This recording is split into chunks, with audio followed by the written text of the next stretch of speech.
Hi, my name is Dan Brunn of Dan Brunn Architecture, and we're here today at Bridge House in Los Angeles. This home is all about indoor-outdoor living, eco-friendliness, and actually exaggerating less is more. Can't wait to show you what's going on. Let's have a look inside. The first thing you notice walking inside the house is two huge pivot doors that are almost like a hug of nature. Finally, once inside the living room, your eyes are naturally drawn to the green wall behind me, actual living plants that help filter the air. Beyond it being just a talking point, it's also an interactive space. There's a hole within the green wall, and you can imagine as the doors open, all of a sudden, there's a bartender.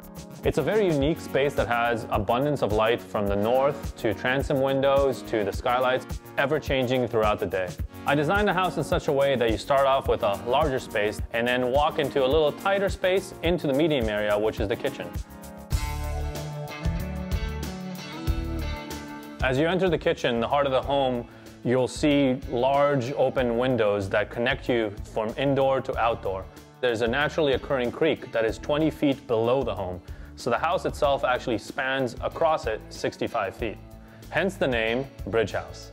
I think the lesson here is to see how architecture can meld itself with nature. Just beyond the kitchen, there's an outdoor living area that situates itself right over the creek and in the tree line. At events, the outdoor living room really is a gathering spot, a place where you can see the stars, creek, trees, and the home itself. The home itself almost is a vessel to a dance of light, with light coming in from the north and from the ceilings above and the skylights. Using a choreography of space and choreography of motion, you're constantly moving your head and drawn towards the light. The choreography actually exudes itself at the end of the hall. Instead of having just a dead end, you have a little place of relaxation, which is the indoor-outdoor window. And the biggest dramatic light transition actually occurs as you open the door into the master bedroom.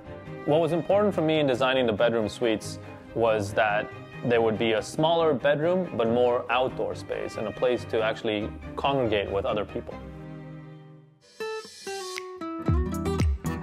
The outside was actually designed to create the most natural feeling, almost as if it existed forever in time, and the house found itself there, almost uprooted like a tree.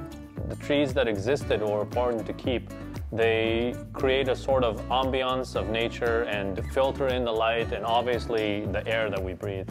The pool itself parallels the house, running the length of the side yard with an infinity edge towards one end.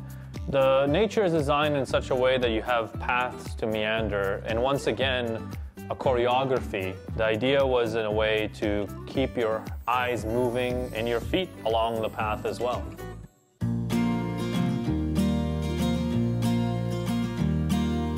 The home was designed in such a way to obliterate the notion of front yard and rear yard. So no matter where you're at, you're always connected to the landscape. And that concludes the tour. Thank you for stopping by Bridge House. I hope you enjoyed it. Thanks for watching. Like what you see on the show? Well, be sure to subscribe to our channel. We have so many more beautiful homes to share. How about love? Share these homes, you know?